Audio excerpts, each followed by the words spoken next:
So I'm going to create here a new Python file, and I'm just giving the name called task basics. Okay, fine. And so we need to check that task is installed or not, right? So I'm going to import now, import task and task dot underscore underscore version underscore underscore. We enter, this is the task version which I'm using it now currently. And what else is there? Okay, import numpy as np, and we can take that np dot. Okay, we can use array or ones or something. So let me take now ones, and we can say like this, for example 5 comma 5. Okay, so what if I say that enter, what will get now, guys?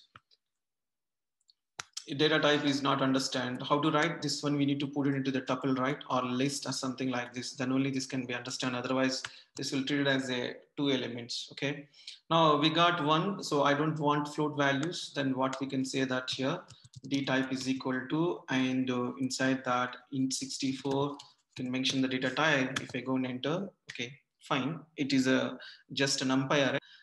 Can anybody tell me, I want to display here CPU time and wall time. What is the command? Okay, so I'm going to write simple command called percentile time. Okay, just go and enter. You'll see this CPU time. Are you able to see it? CPU time, it took 25 microseconds, and the system took some exponential nanoseconds, and the total is 26 microseconds, something like this. Totally, to display this content on my screen, it took almost 28.8 milliseconds. Okay, so this is a numpy array we created. Now I want to create task array. So I'll go to this cell below. And now if I want to create, so import task dot array and as DA. So now I want to create, as I said, like if you know the 90% of, if you know that NumPy pandas, 90% of the code is similar only. Okay, no need to think about like it is a separate package. It is really useful. Now I'm going to write here and 4 comma 4. Okay, or like 5 comma 5, because already I've written above 5 comma 5.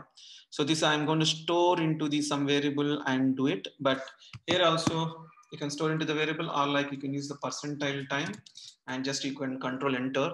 So you'll see something here. Don't worry, I'll explain this one. This, what is this, guys? You can look at here how much bytes it took, what is the shape it is, and count one task, one chunk, and type is the float 74. By default is the float, that one, right? Can I change this d type is equal to, so for example int 64, go and enter here. Now you can see this is the type is changing now. Okay, it is the int type.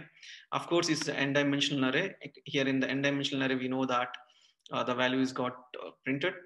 And now what is the chunks? I'm going to write now, like I'm going to write here the chunks is equal to, and okay, and inside this you can write now, for example, okay, I'll go with the, for example 5 only, just going to enter.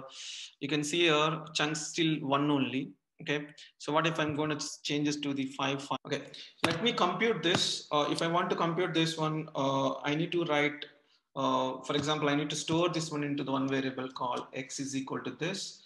Okay, now you can run the same thing only. Okay, and let it run.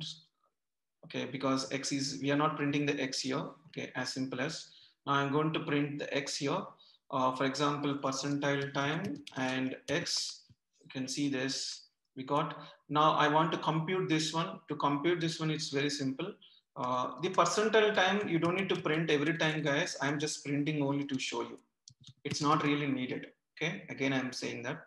And x dot and compute function, and I'm just using it here. I can enter, and it's now computed. So the thing is very simple. So the theory here, task is won't store the information directly. When you do the compute operation, then only it can produce the data. So if you want to do the sum of these computations, we can use the dot sum, and you can just go and enter. The computation is 25, because totally here 25 ones are there. Sorry, here basically. So okay, here only I've written here. Yeah, if you see the compute, so Instead of this, I want to show you that results. So that's why I'm going to keep this one. So remove this sum for time being. Okay, just enter. You can see there is totally 25 ones are there.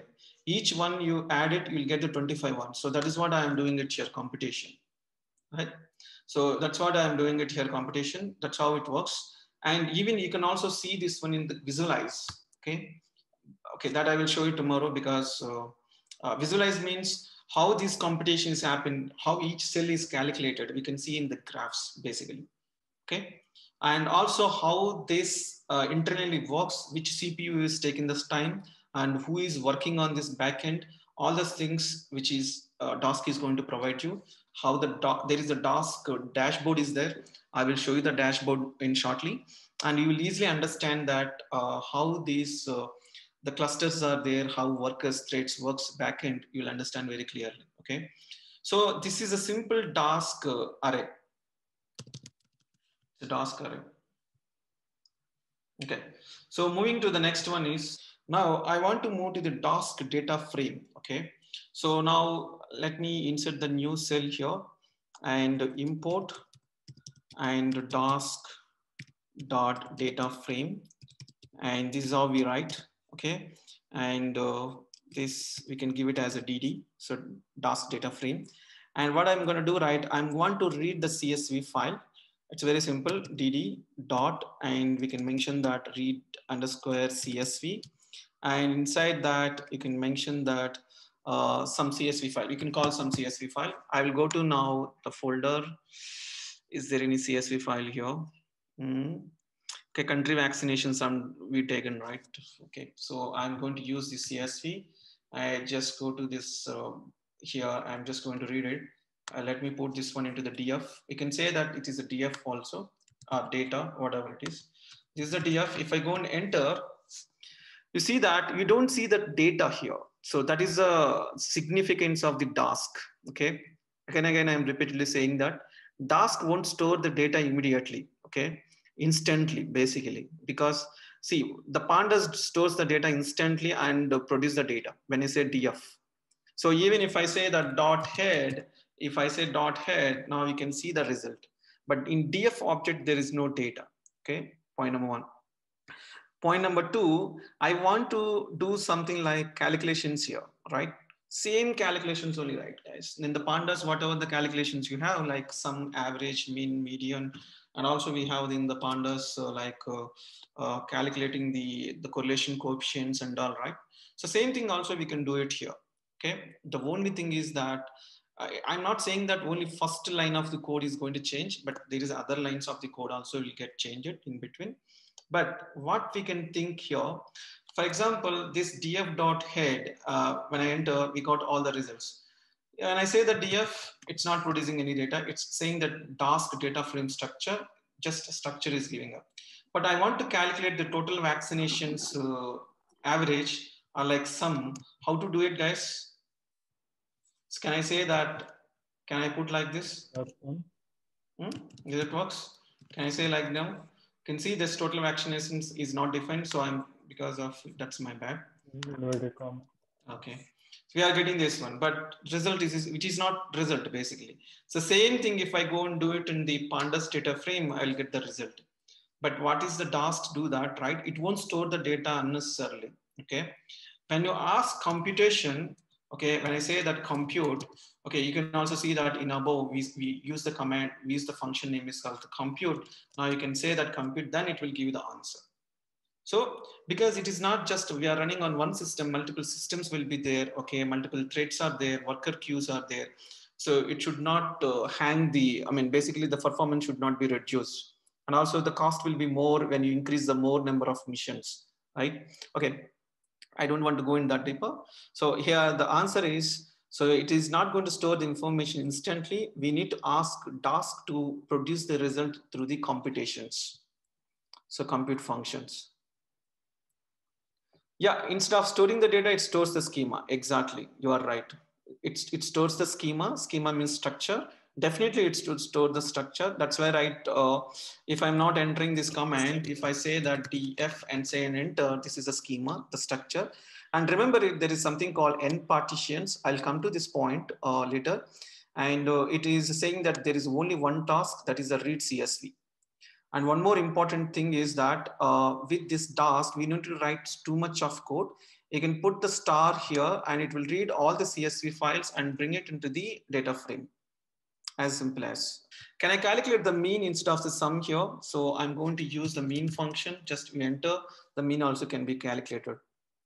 So I'm going to ask you one question, how to calculate the variance on the data frame column? How to calculate the variance, guys? Anybody knows here? Any function to calculate the variance, standard deviations? It's statistics basically we do when you're doing the analysis, right? When you have the data. We are, okay, variance, you got it right. Simple, when you know the NumPy, when you know the pandas, you see, this is just a flavor, okay, to work on the parallel computing, but a lot of things are there. Let me insert the cell below and go to the, just write here import, or like I'll do one thing. I will import the package. So task dot here distributed environment, basically import client. This is a really interesting thing Dask is bought. In Pandas, we don't have it. Client, it's a class, okay? This class we are inheriting from the distributed module, okay? So we are creating an object instance for this. So once we create an object instance for this, we just go and enter here. So this dashboard will tell you that how many workers you are using under the cluster and what are the cores, how many CPUs, and what is the scheduler, and what is the memory which is there. So maybe it is talking about my system memory, but when you run this same code in your system, it may be different based on your RAM size and CPU performances and all. So now I'm going to open this one, okay? So for example, let me click this one, it will take you to the next tab. And you see this, this is the dashboard which I was referring to a few minutes back. It will tell you that, okay, right now there is much is there in here. Okay, we are not written the much, but when you're reading the large amount of the data, okay, tomorrow I will show you guys definitely in the demo how much bytes it is occupied, and also we can see the task. For example, if you are trying to generate the large amount of the data, I want to create large number array on the task. So import, we already imported this, but again, no, okay. Import task dot array as DA1, okay. So this DA1 dot, okay. Now I want to create a large array. How to create large array? Anybody tell me? Can I use array function? Array we already, can I use the ones? Let's go with the ones or twos like this. Here I will give now 40,000 values, 40,000 values, something like this. Can I give?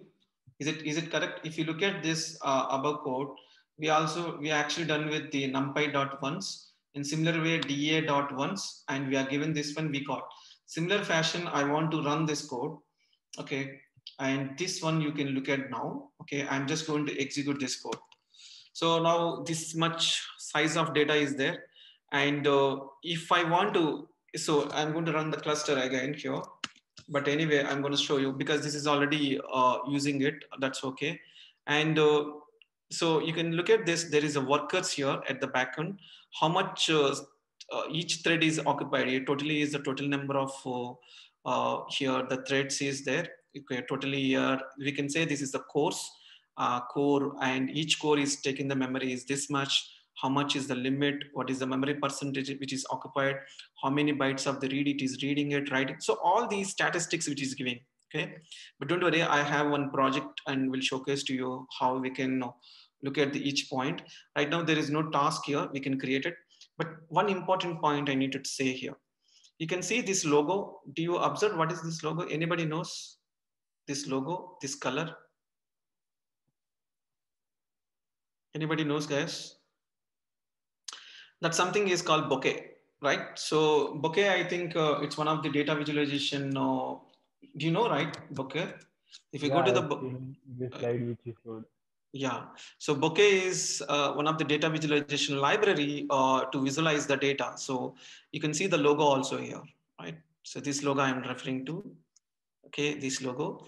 If you can come to this one, actually this Dask internal using the bouquet, and you're wondering, Raja, I'm not installed this bouquet in my system, how it got.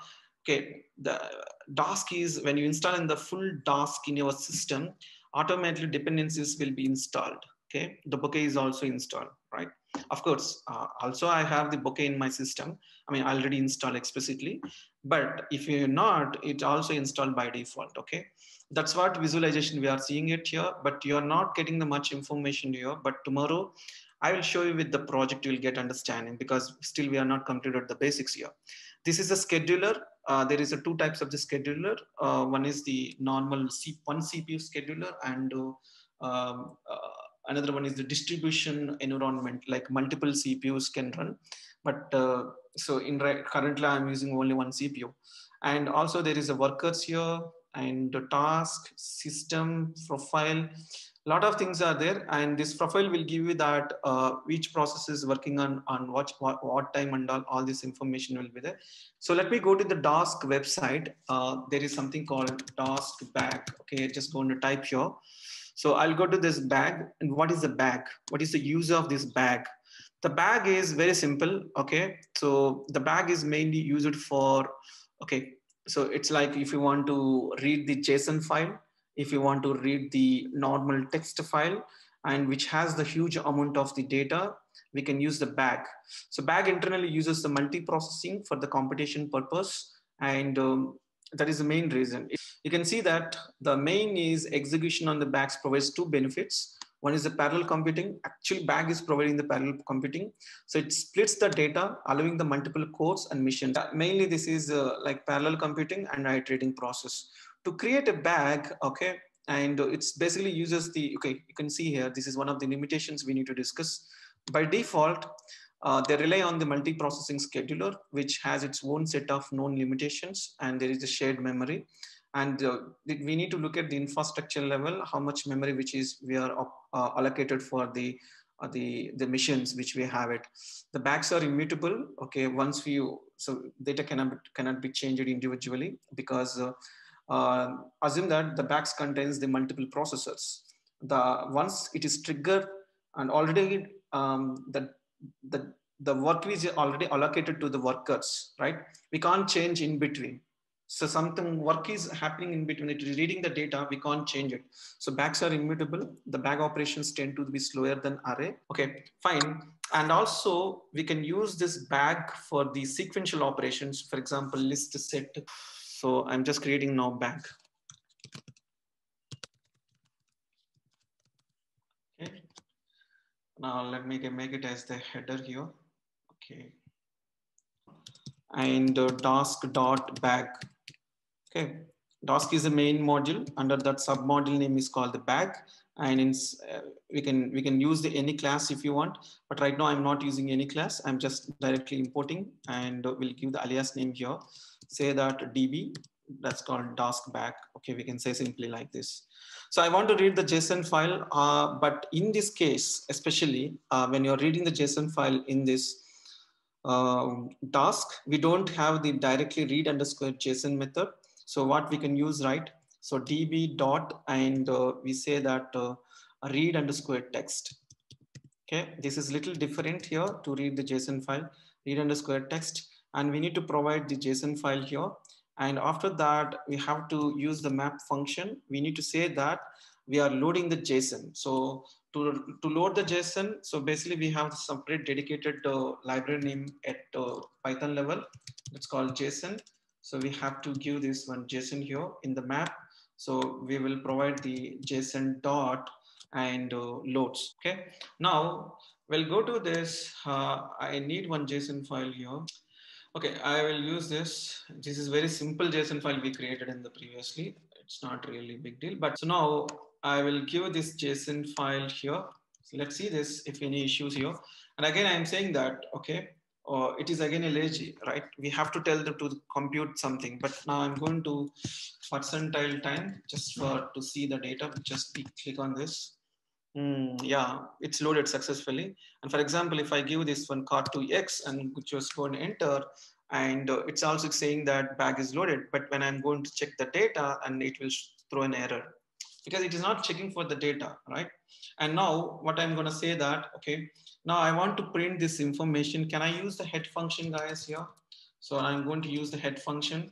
See, bag object has no attribute called the head. It is on the data frame. Generally, we use the head functions, right? It's basically on the data frame. It's not on the like bag. So what I'm going to use right here, instead of the head, I will use the count function, and after this I will count it. Now you can see here the dos.bag.code.item, it is just giving the memory location for this the bag. Now I will say something called compute function. Let's see this, what is it is computing now. Just go and enter, control enter. You see file not found error. It is a little pain, right? So you have done almost so much of code, and at the end it is saying that file not found error. That's what Dask is lazy. But it's very important when it comes to the parallel computing more than data. Now I'm going to execute this. This is perfectly right? Because car2.json file is exist. So it is giving the result to me. But, and you may wonder what is the one, don't worry. It's right, basically reading the how many files you have read. Is it one JSON file, two JSON files, three JSON files? Nothing much. Okay. So that's where like this problem you understand, right? So this, when I give the wrong pile path or incorrect pile path, that is giving only when I do the computations. I want to do the computations on the sequence objects. The list is also sequence The object. data structures like list, tuple, set, and dictionary. Yeah. Okay. Okay. Like this, even range is also sequence. But set is not a sequence. Please cross check. Set actually internally uses the hash table, not the indexing concept. But anyway, so I'm going to use this list X and to compute. Basically, I'm going to pass this list X to the bag DB. So DB dot and from sequence, from underscore sequence. Okay. And in this from sequence, so basically I will pass the list X. Now I want to execute this code. How to do that? So if I go and run this command, it won't, because very blindly just remember, you have to use the compute function to see the results. Okay. So I'm just going to enter the compute. What is the output you expected? Anybody tell me? If I do the compute, is it going to give any values? If you are not doing any mathematical operations like sum, count, average, or like min, max, whatever the statistics operations, if you're not performing, it will give the normal list only. See, it's very simple, guys. Normal Python, I need to use the print of list X. Okay. In data frame, so basically we need to use the series, right? Here actually we use the series, import pandas as pd dot data frame of list X, and it will produce, it will give the result. But when it comes to this Dask data frame or Dask bag, sorry, whatever you say that, we have to use the compute function. The compute only, then it will start wake up. Okay, then you compute, then that's where it works. Now I want to count here, then we can use the sum function dot, and it will compute 1 plus 2 plus 3 plus 4 plus 5 6, then the answer is 21, right? So for example, I want count here, so then we can give this count function and just enter. The totally 6 values are there in the list. Okay, so this is how it works. Okay, you can say that, hey Raja, you are using here bag, can I use the array for these values? Yes, this is very simple computations we can use the Dask array, but I'm mainly talking about the bag is used for the reading the JSON files, text files, and it will share between the systems. Okay, between the missions, basically the bag is. Okay, main purpose of the bag is that one. But also we have some function name is called the from sequence, because list means I can store the large number of the data, right? I can store the large values in the list, duplicates and everything. So we can also use the list. Now, if I change this one to the tuple, can I change this one to the tuple by using the parenthesis? Let's go and change this one. Just go and enter. You will see the same output because it accepts the sequence. Okay, fine. So this is where like the bag is created, and last one is the scheduler. Okay, there is separate submodule name is called schedule. What is that? Okay, how we can understand that schedule. So this is the last one. I'll try to finish it off as quickly as possible, but this is interesting. Look at the code now. So import, I'm just importing the task here. Okay, I'll create two functions. Okay, very simple functions. One function name is called the increment. So I'll pass some value to this increment functions, something called x. And how to increment values? It's very simple. We can return the value here, return and x plus one. Okay, and so what I will do, right? Another function I will create here. The function name is add. Here I will add the values x comma y. Okay, and to add these values, I need to use the plus operator, return, and x plus y. Okay, so these are the two functions I created. Now what I will do, right? I will use these two functions with the delayed module. There is a module name is called the delayed submodule name, but I am not imported here directly, but I will use it here. For example, okay, you can use a is equal to, okay, for example, now I'm giving the a is equal to task dot and delayed. Okay, this is the inbuilt function. I will tell you what it is going to do. I will use this inc. Inc is the increment function, which I only create a user defined function. Here I'm passing some value called, so we can pass any value here, something like say that 6.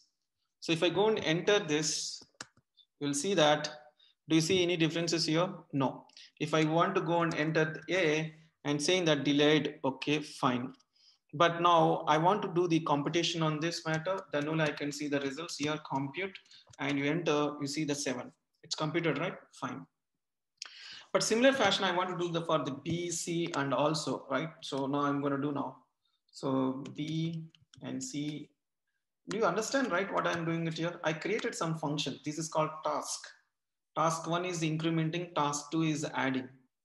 So think about in big picture. Right now it is a small functions. It's not really big deal for you. But if you're looking at the big picture, there is a different big task is there. Maybe reading the data from the different sources, or checking the conditions, or like validating the data. Different functions will be there in the real-time world. So I'm actually given to this task to do the computation. So it will do the very quickly. Okay. But let me do it this way. Now A and B, C, I'm just going to mention here as the variables.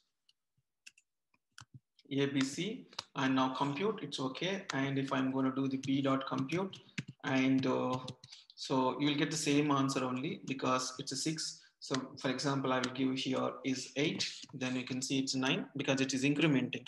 But what I'm going to do now, I want to call this add function. So to call this add function, shall I do like this way? Task dot delayed.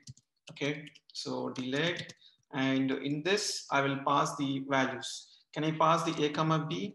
Just go and enter. You got the delayed, and I need to do the compute.